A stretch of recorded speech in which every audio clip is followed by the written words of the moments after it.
Welcome, everybody, to WagerTalk Today. I am Lawrence Presman. That man right there is Teddy Covers. And you're watching the very best, the most incredible, the super sensational all sports daily show on the planet, betting daily show. Teddy, I'm known for my mottos, my slogans. They just come right out of the mouth. Dude, I got tons to talk about. I'm excited. Who's on the show today? And what will they be discussing?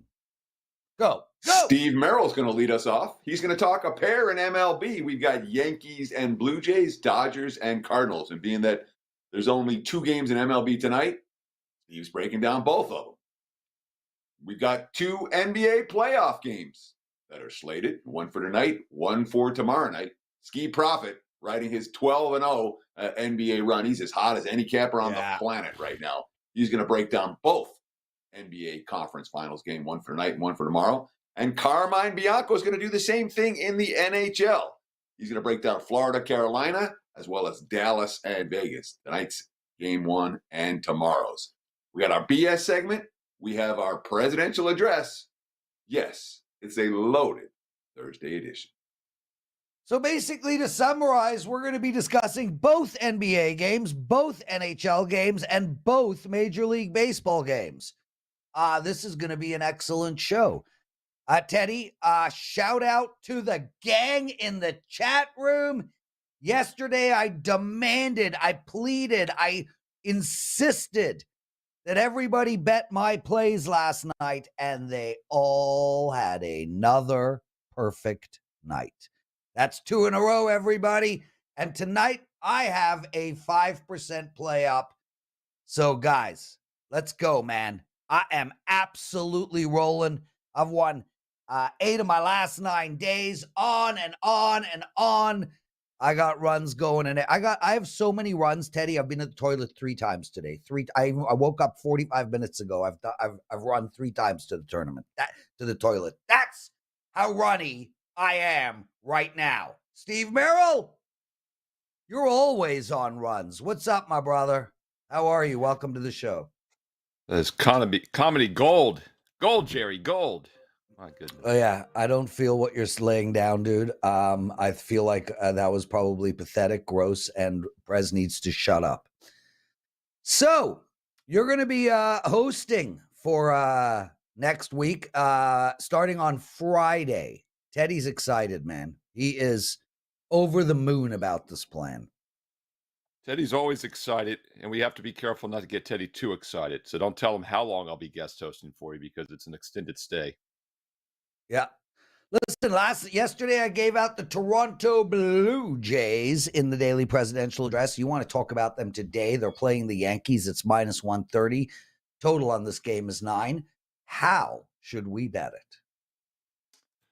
You know, baseball's a long sport, a long season. It's 162 games. It's twice an NBA season, twice. It's basically an NHL and an NBA season combined, you know. So I always try to find subsets within the season. And the Yankees have been a very interesting team, and the Blue Jays as well, Prez. This is a good game to talk about tonight for both teams.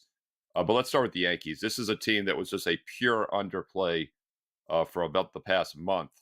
And then all of a sudden, they get a little bit healthier in the offensive lineup. Obviously, Aaron Judge coming back was the key, and they start to hit the ball. And this is a team that was a pure underplay for the majority of the season. And they go, I think, 10 straight overs until last night, when they get shut out all of a sudden and they only score 3 runs. So the question becomes, is this offense starting to cool off again? And then on the flip side of that, the Blue Jays, in my opinion, have really kind of underachieved this season, just like the Yankees. You know, you look at the AL East, you've got Tampa obviously was running away with it. Baltimore just a handful of games back in second. But Toronto and the Yankees were the team people kind of thought were the 2 contenders this year. So this is a pivotal 4th game in this 4-game series. The Blue Jays lost the first 2. Then they get the win last night, 3-0. They did put up 10 runs. Yankees had called them out. Teddy and I have talked a lot of times how teams often underperform offensively with an ace on the hill. So maybe that was the case last night as that 10-game over streak was snapped. Right now, we're looking at a 9 under in this one, and the Blue Jays are about $1.40 favorite. I think Toronto gets another win here. Not a game that made my card, but I wanted to talk about the 2 night games tonight, and I really think this is an interesting matchup. The Yankees still look like a play-on team Just not sure this is the best spot for him tonight on Thursday. Well, let me ask you this, Steve, because you talk about you like Toronto in this game from a total standpoint. Obviously, you talked about the run of overs that the Yankees had been on. But when it comes to Barrios for the Blue Jays, you hear such widely contrasting opinions about this guy. Obviously, last year was a very disappointing season for him. This year, he's kind of been hit or miss. Do we trust him against this Yankees lineup, or do we expect more of the same from the Bronx Bombers tonight after going 10 innings scoreless last night? That's what kept me off this game. I'm looking to play the over at the Yankees and actually kind of looking to play the Yankees in general. But last night was a concern. Getting shut out with just 3 hits, you do wonder if they're starting to cool off. Maybe it's because they had Cole on the mound. Maybe they kind of mailed that game in, but they had 11 strikeouts as well. The offense really struggled in that game last night. I think Barrios is a concern, so you could definitely hedge the Toronto play a little bit with the over. I think at worst, you probably go 1-1 in this situation. Barrios also walks have been an issue. He had 3 walks in his last start. He's had 6 walks in his last 3 starts overall. He's been hit pretty hard. So I think the over is not a little bad hedge tonight, just in case they get to him. Steve Merril joining us, everyone. Steven, before we get into the next Major League Baseball game we're going to discuss tonight, the St. Louis Cardinals and the LA Dodgers. Teddy, we got the French Open starting on Monday. Either of you guys do anything with tennis? Pass. Tennis. You know that tennis is one of, if not the most bet sport in the world, not volume-wise, but actual betting-wise. There's so many different ways to bet that sport. You bet it, games won, sets won, et cetera, et cetera. We have one of our listeners asking for tennis. I am going to find tennis before the French Open starts. I think Andy Lang does it. We are going to talk French Open at some point. I promise. Stay with us. Steve Merril, let's go. St. Louis, Adam Wainwright, plus 130. They're playing the Dodgers. The over and under is 9. How do we bet this game? Yeah, we briefly saw an 8.5 when this game opened overnight. It's now up to 9 to the over. So there has been some, what I'd say, some sharp early money on the over in this game, and it's not a surprise. St. Louis has been a pretty good offensive team this season, especially at home. The Cardinals over the years, especially Wainwright, has had extreme home road dichotomy. So this one's a little tricky because you've got a St. Louis offense averaging 5.5 runs per game at home and barely averaging over 4 runs per game on the road this year. A huge split there. Yet Wainwright during his career, and I don't read too much into home road dichotomies with pitchers. I think a lot of times it's a small misleading sample set, but Wainwright's definitely the exception. And Joe Ranieri and I have talked about this for several seasons on different shows.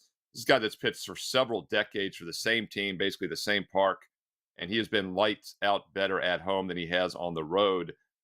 So you get the good St. Louis offense at home, but you get Wainwright, who's been better. But with that said, this guy is still an aging starter, and I think the Dodgers offense could definitely get to him tonight. His last start came at Boston last week. He gave up 7 hits in just 5 innings, 4 earned runs. But even when he was at home in the start before that against Detroit, 5 innings pitched, 8 hits allowed, 4 earned runs. Just a guy that's very difficult to trust here later in his career. And the Dodgers offense is not only in good current form, but the team's in good current form. They've won 7 of their last 8. They had a little bit of a stinker with Kershaw on the mound 2 games ago. They had only 1 run against Minnesota. Bounced back, though, with 7 runs and 9 hits yesterday on Wednesday. It is a no travel situation without rest after that homestand, so that is a little bit of a concern here. But I think the Dodgers, maybe the Dodger team total is worth a look, the over in this game, and I would lean to LA in general to get to Wainwright tonight. So they gave Wainwright an extra day's rest here. Is that something you pay attention to, Steve, when they're giving a hurler an extra day's rest or 2 extra days rest? Is that a factor for you? And obviously the Cardinals, other than the Dodgers, might be the hottest team, 8-2 the last 10, certainly the 2 hottest teams in the National League we're talking about here. So the day's rest question for Wainwright, and a team like St. Louis that got off to a really slow start, a dramatically underachieving start that's now finding their way. Do you think those are value teams that you want to ride, or not when they're stepping up in class like they are against LA? Hey, you know, it's interesting to talk about these two games because we talked about Yankees and Blue Jays earlier, and I said how both the Yankees and Toronto have underperformed. I think there is some upside. Obviously, the Yankees have started to play better, but St. Louis is definitely a team I had circled as an upside team. You know, you looked a few weeks ago, and Pittsburgh is winning the division. They have the second best record in baseball. We all knew that was phony. And what did they lose? Like 9 straight right after that. St. Louis, meanwhile, is in the bottom of the division. So it was kind of almost backwards. St. Louis is still in the bottom of this division, just 18-26 on the season heading into Thursday night. So I do think there's some upside with them in the near future. And we've seen that, like you said, Teddy, they've won 8 of their last 10, yet they're still 8 games below 500 in the bottom of the division. That's how bad they were to start the season. Just don't trust Wainwright. And let's not forget, he's getting the extra day rest probably because he needs it, which isn't necessarily a good sign. It's only his 3rd start of the season. And by the way, he's 41 years old. Let's keep that in mind. He's had I don't want to say a Hall of Fame career, but he's definitely has had an all-star career over the last couple decades. Just a guy, I need to see him have a good outing. He's given up 8 earned runs and 15 hits in just 10 innings. That's why he's got the extra day of rest, because I think they really are worried about him. And it's hard to imagine that a hot Dodgers offense won't get to him tonight. Steve Merril, everyone. Guys, there's 2 sports currently going on that Steve Merril handicaps, NBA and MLB. He is up profit in both. His NBA is ridiculous. Congratulations on an outstanding run. What do you need to promote today? Yeah, it was a great sweep last night. We cashed a perfect 2-0 sweep in both basketball and baseball. And that NBA winner, by the way, was just my 6th over-under of the season in the NBA, and I've won all 6 of them. It was the over in the Celtics game, never in doubt. Easy winner from start to finish. And now up over 100 units in the NBA, both sides and totals here in 2023. 4.5 months into the year, and we're up over 100 units already in the NBA.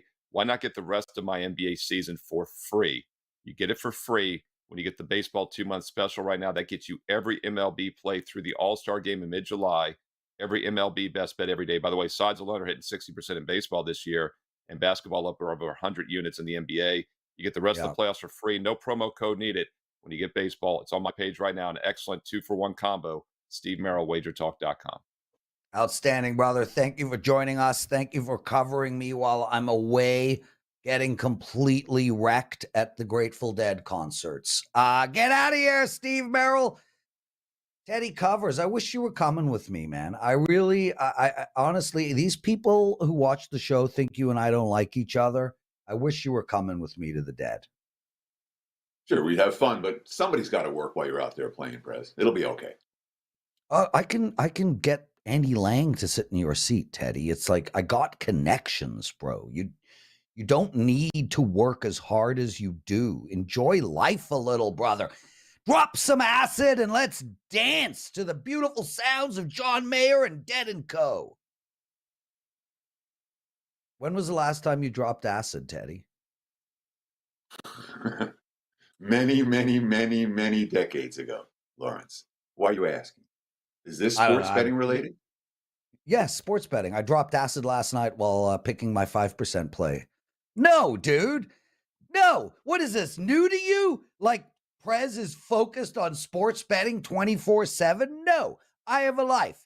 And the last time I dropped acid, I was in my early 20s. It's been a long, long time. But I will not be going back there. Man, that is an intense high. What did we learn in the wonderful world of sports betting, brother? 2 things stood out to me from yesterday. First, I want to talk about the Heat Celtics, which was a classic pros versus Joes game. Game 1. Sharp money. Every pro I talked to, Boston going to sweep. Boston going to kill them. Boston's so much better than that team. Have you looked at the stats? There's no comparison. Every Joe I talked to, Miami. Are you kidding? What are you watching? You know, the Heat are way better than the markets are giving them credit for. Yeah. Miami. The consensus figures on Miami for an underdog, 70% plus at a lot of places. Those are disaster numbers for underdogs. What happened? Pros versus Joes. The Joes kicked the pros' ass. How? Why?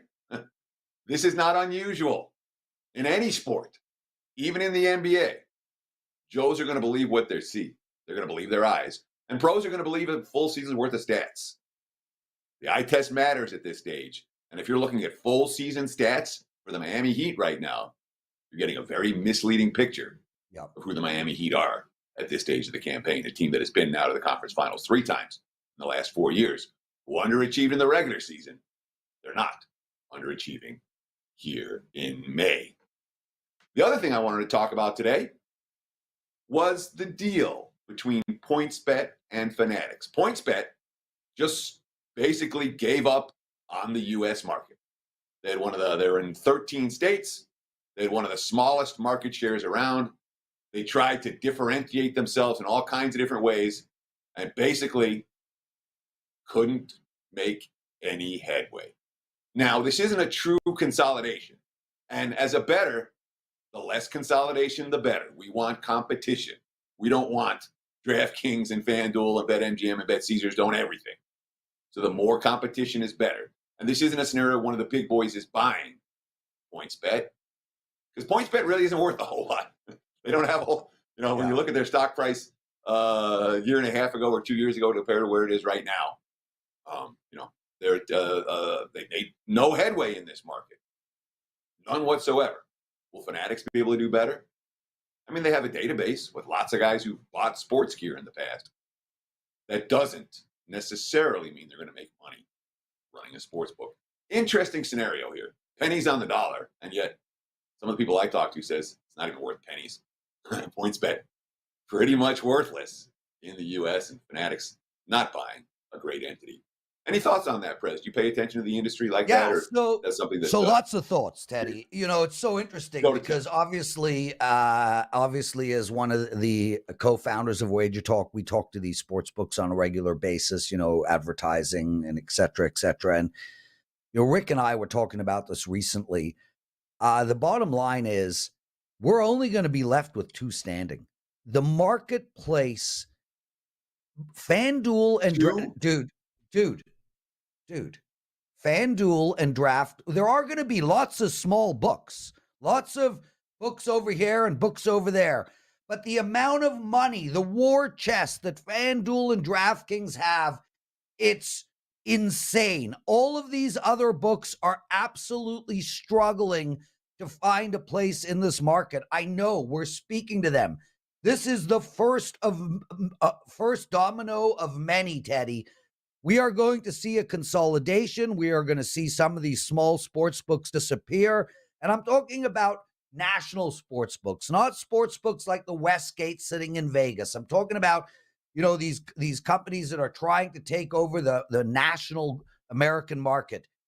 It is a shame. It is going to be so interesting to see what happens over the next few years.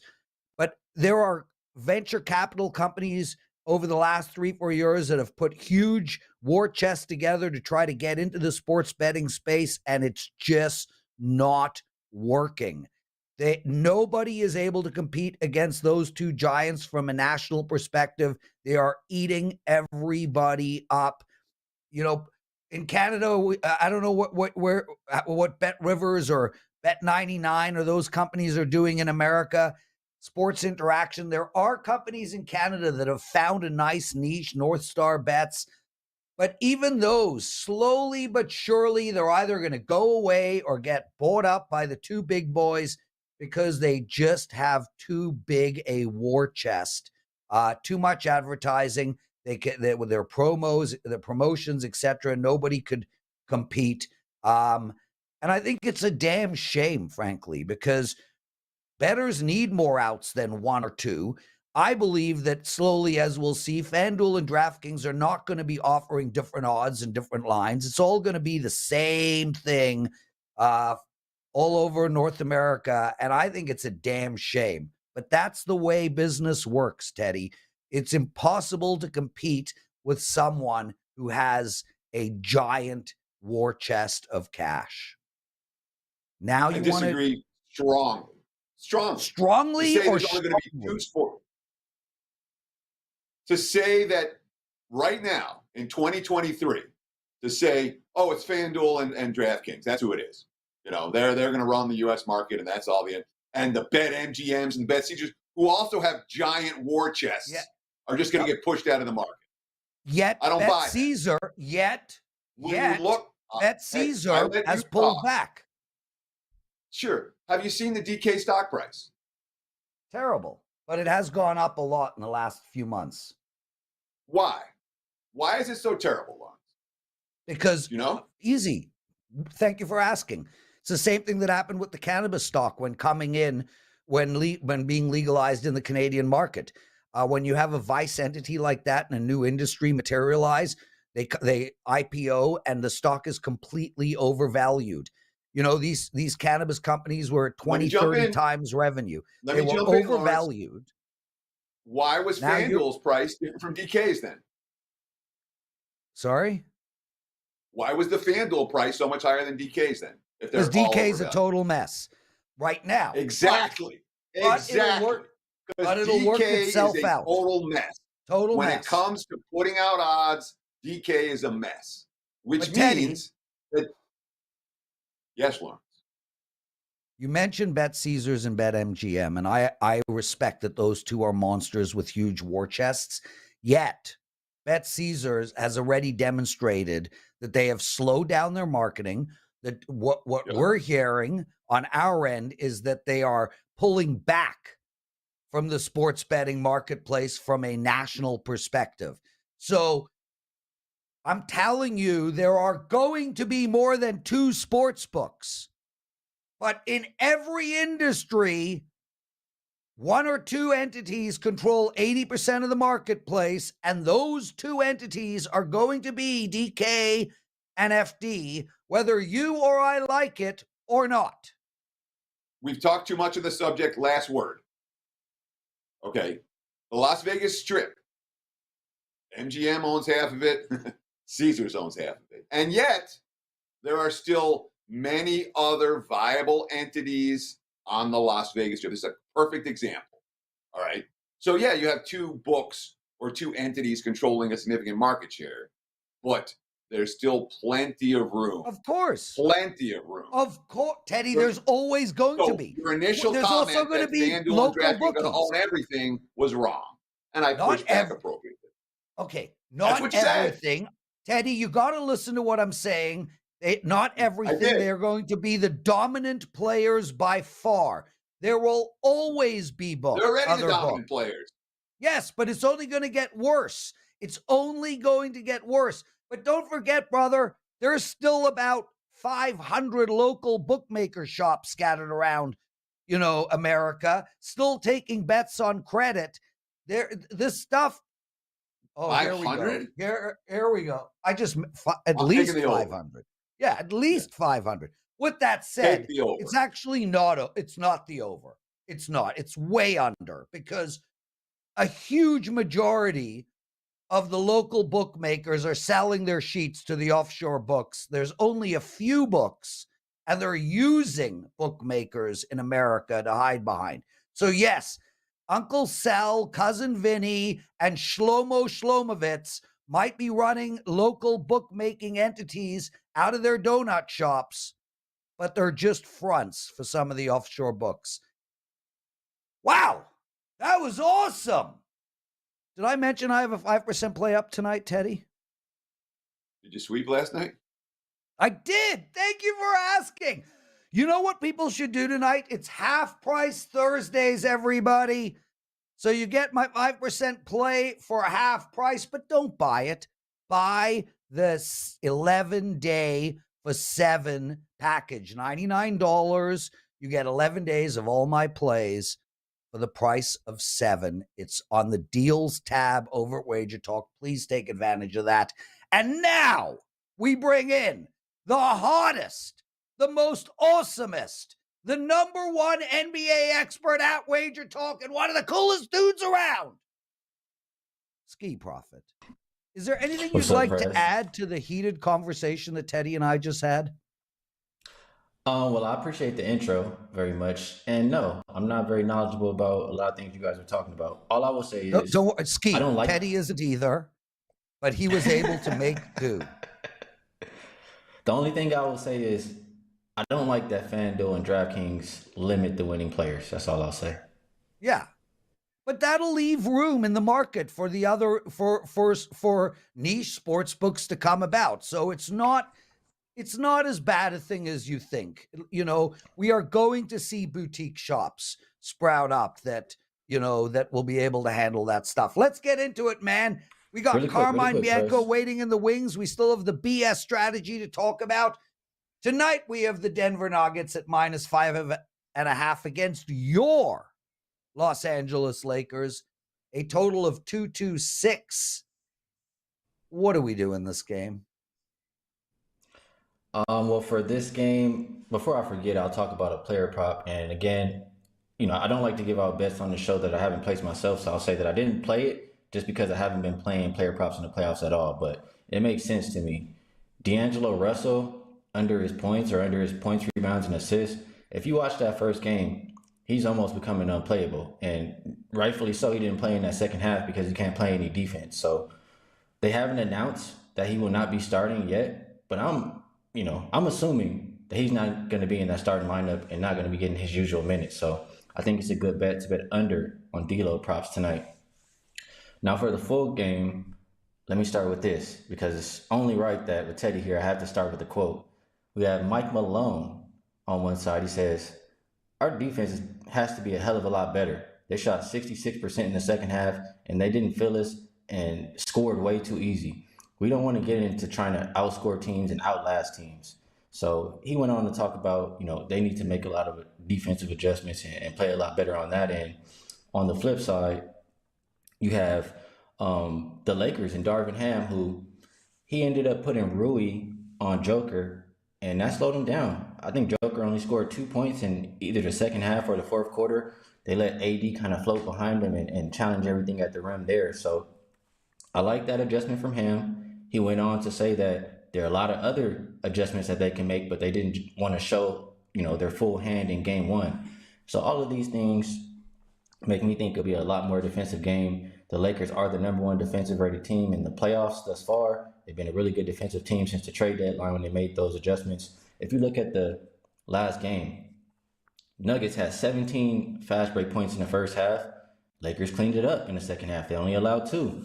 And I don't think you're going to see another small ball lineup for the Lakers. I think that was pretty dumb for him to even roll that out versus a Nuggets lineup that's this lengthy. So if you put the length out there, Rui in there, maybe even Vando on Murray, they tried that, they're going to stifle them. That's why the Nuggets had trouble scoring. So what I like in this game is under that 226 number. And I also will be looking towards D-Lo under his, I think it was 20.5 points, rebounds, and assists.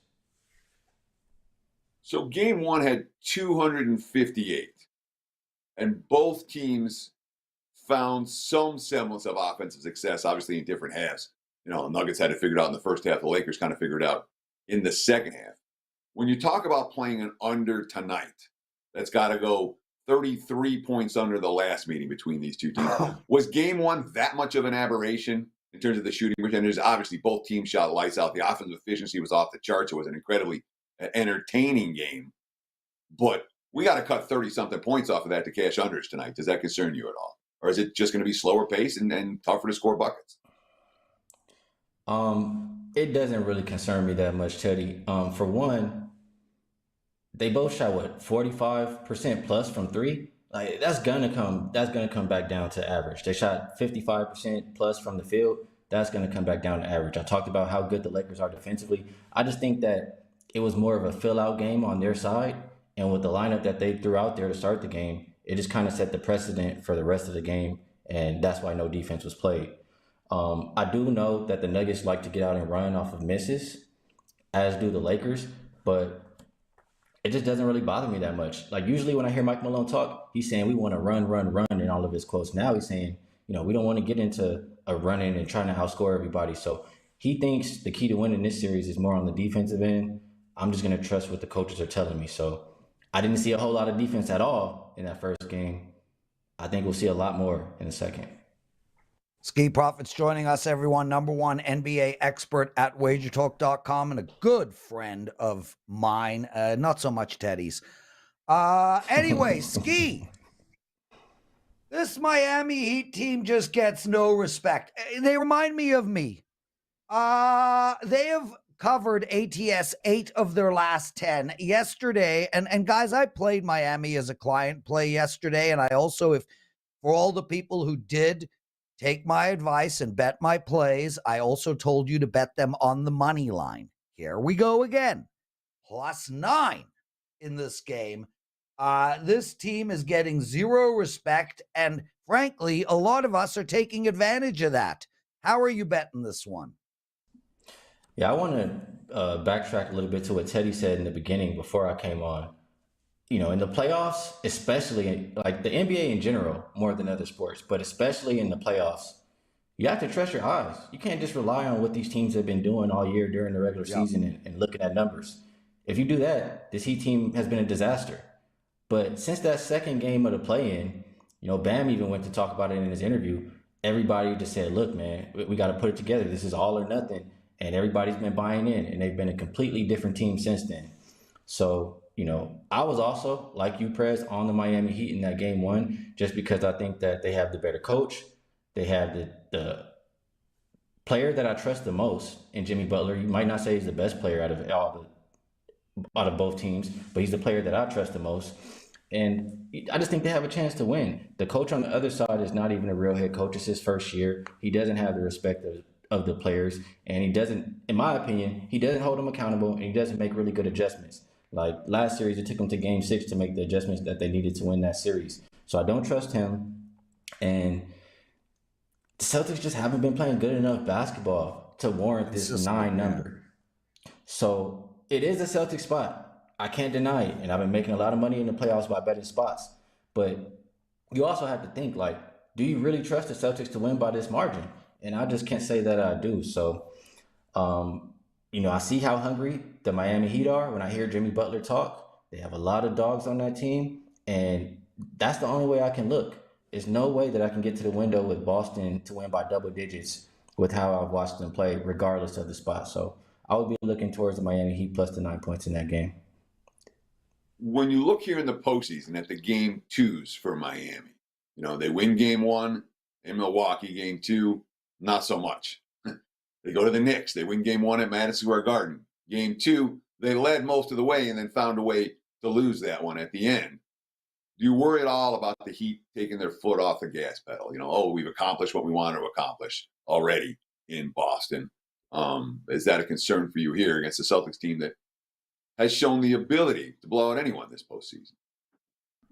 It does, and that's why it's not a play for me just yet, because, you know, it's back against the wall, do or die. You cannot go on the road down 0-2 for the Boston Celtics, and the Heat did what they had to do. They flipped home court. They're satisfied. So I agree with everything that you said. If I think about the game a little bit more, I would say the Heat or the coach, I trust him to have a scheme defensively. And all I heard the Boston Celtics talk about was defense, defense, defense, and we need to be more physical. So I would be looking at the total under or the Heat plus 9. I just haven't decided which one I'm getting to the window with yet, Teddy. Skee Profit, everybody. You can find him at WagerTalk.com. Skee, what do you have to promote? I do have a top 5% play up and available for tonight's NBA. I've won 12 in a row, and I am up 190.6 units about the last 56 days in the NBA. So seeing things really clear right now, and we'll try to keep the winning going today. There you go. Skee Profits, everyone. Great show, Teddy. I'm having fun. Listen, so before we get into the BS segment, I want to walk you guys through a Slack exchange between Teddy and myself. So hold on 1 second. Before you do that, Lawrence, Skee Profits won 12 in a row, and he's up, 190 units over the last 2 months in NBA. He deserves some hype. And so far, you swept last night. Merril swept last night. I the shit out of him, Teddy. Enough. The greatest, the best, the handsomest, the coolest. You said he was on a 12-0 run. I said he was the number 1 NBA expert. You just want to start. And I swept last night as well. So far, we got all that's about bloody time you got involved. You haven't thrown it to me. All you've done is promote yourself. Teddy, you know what one of our listeners says? You know what one of our listeners just says? He comes for the drama, stays for the sports betting info. I love you, bro. And congratulations for sweeping. And Skee is on a 12-0 run, and he's awesome, and we love him. Now, I am going to read the Slack exchange between Teddy and I, and it really sums up our personalities. I write to Teddy after we spoke about DraftKings and FanDuel, etc. I write to Teddy, that was a great segment. Teddy's so I'm complimentary, I'm kind, and I'm nice. Teddy writes, you said way too much very stupid stuff during that segment to think it was great. I write, not according to me. Anyway, that pretty much sums up our relationship and our love for each other and our personalities. Teddy, Daniel, it's time for the betting strategy segment with Teddy and the Prez.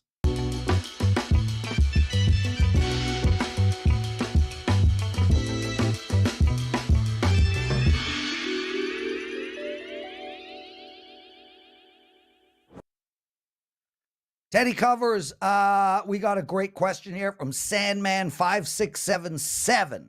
The question is, what are some notable differences between a high volume and a low volume player?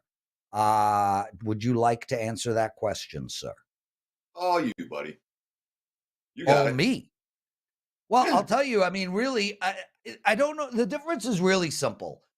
A low what define low volume? I think a low volume player plays roughly around 3 bets a night, give or take. Sometimes it might be a little more. Sometimes it might be a little.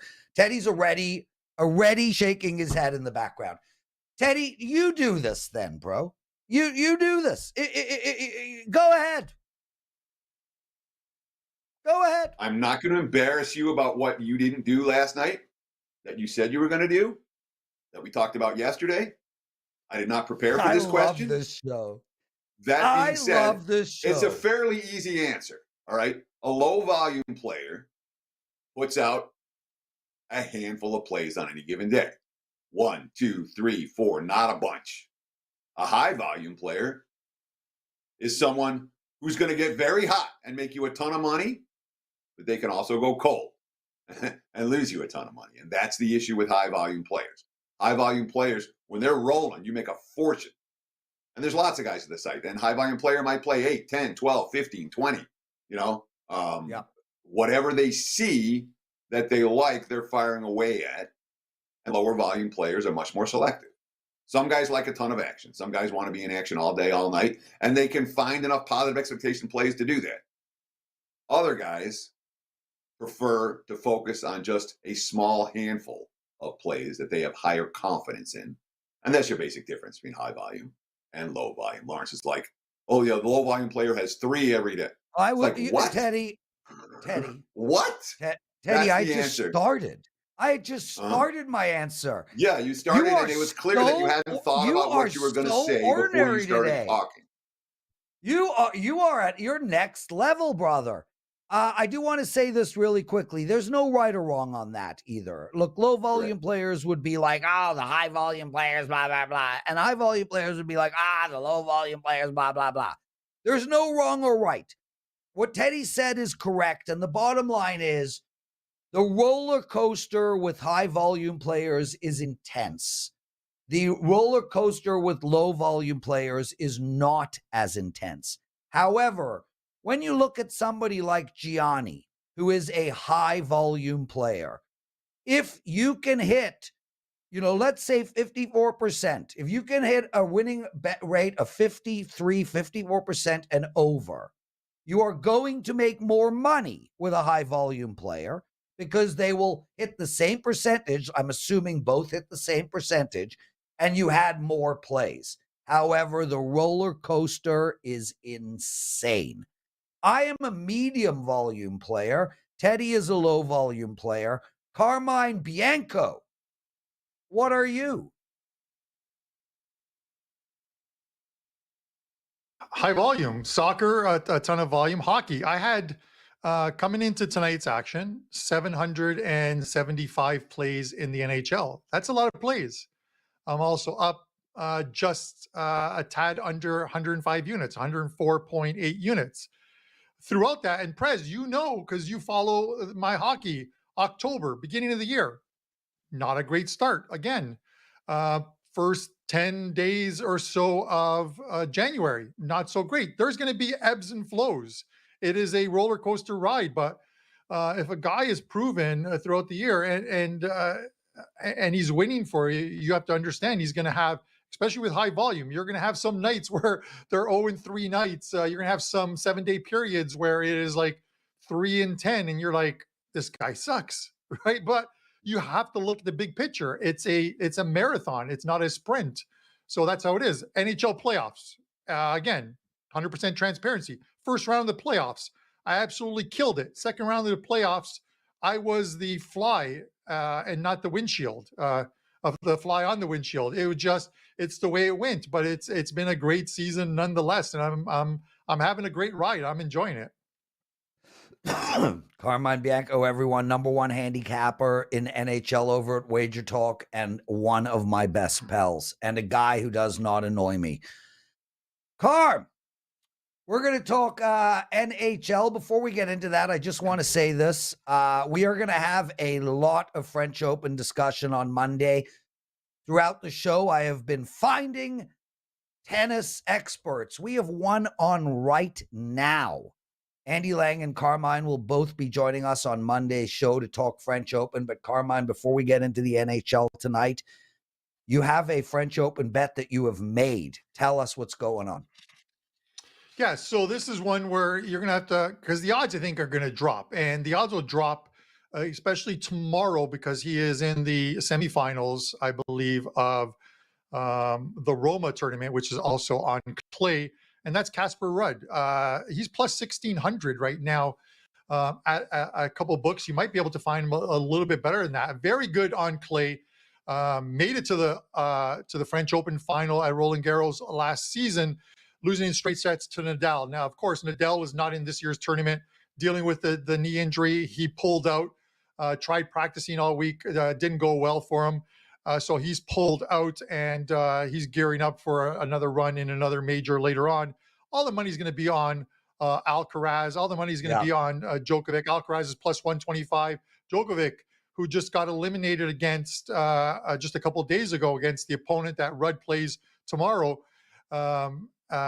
he's plus 200. You'll never see Djokovic at plus 200 to win any tournament. He was minus 110 to win the Australian, which is crazy in a futures where you have like so many players there. But if Rudd gets a good draw, plus 1,600, it's a play that even if he doesn't win and he makes a run to the semifinals, you position yourself that if you want to hedge out, you can hedge out and clear yourself a profit.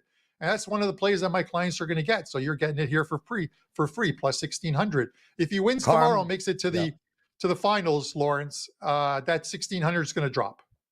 Carm, I absolutely love that play. And if memory serves, he was in the finals last year. I think he's going to be the next French Open dominant player, or dominant player on clay, if you will.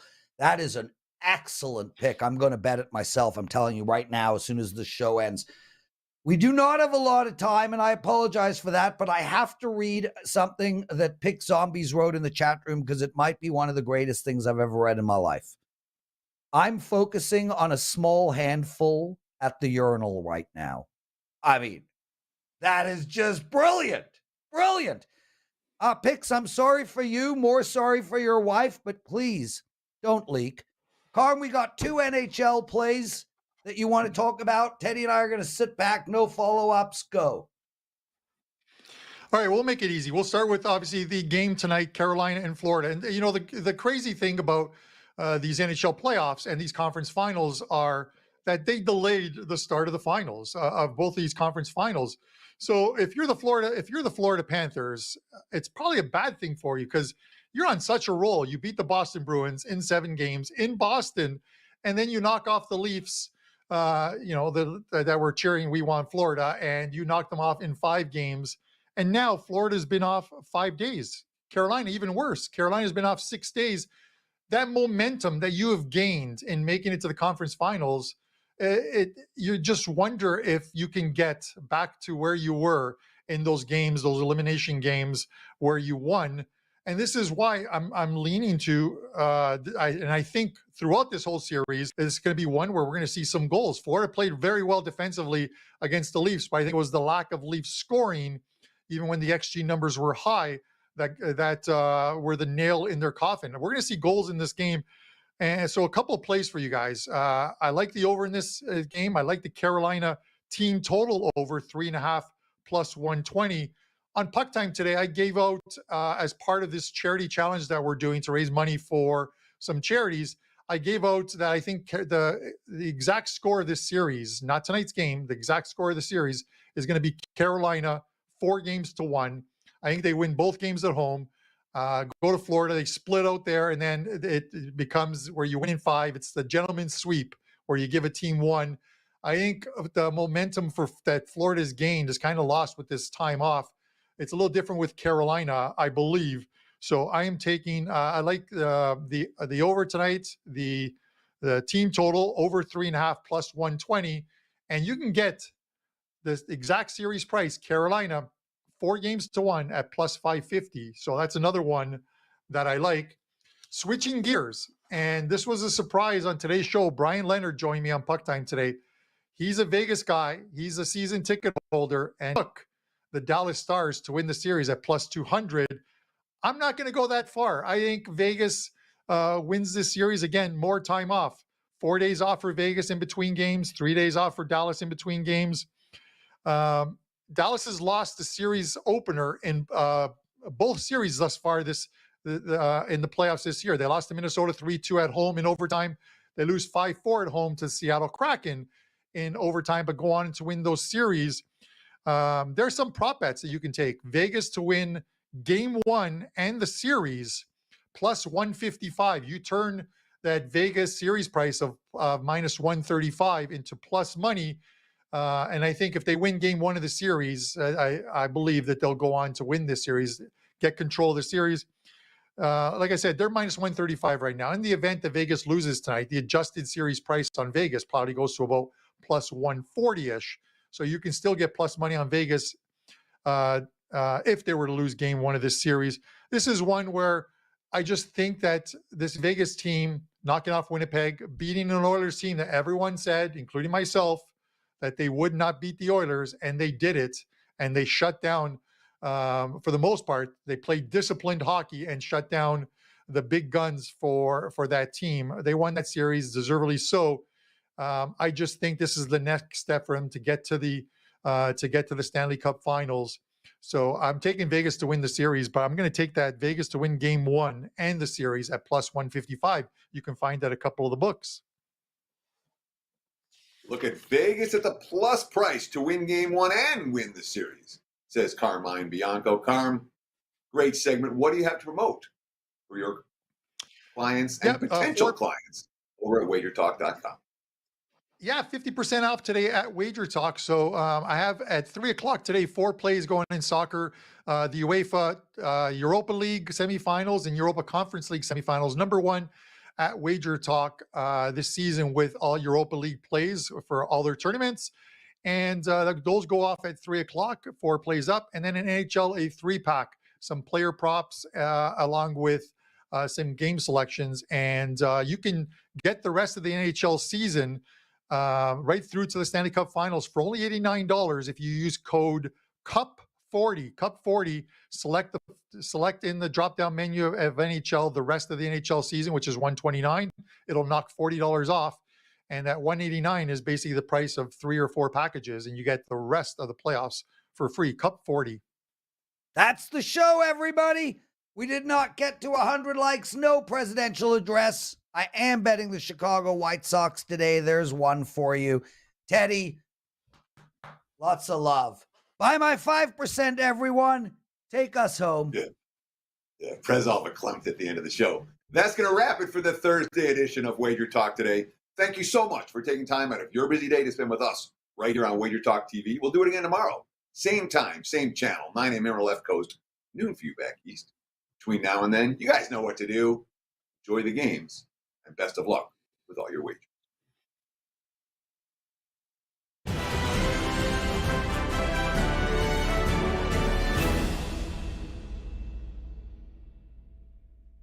If you love $9 Monday and $2 Tuesday, you're really going to appreciate our new Throwback Thursday when all daily packages are slashed in half. Yes, you heard right. At both WagerTalk.com and SportsMemo.com, all Thursday daily packages are now 50% off. This means that a 4% package will be only $12.50. A 5% top-rated play, normally priced at $35, will be only $17.50. And the hottest sales item of the day, get a full day of access from the handicappers of your choice. That's one day of every applicable play they release, including any 5% best bets, normally priced at $39, for only $19.50. The best part is you can come back every Thursday to take advantage of this limited time 50% off spring offer.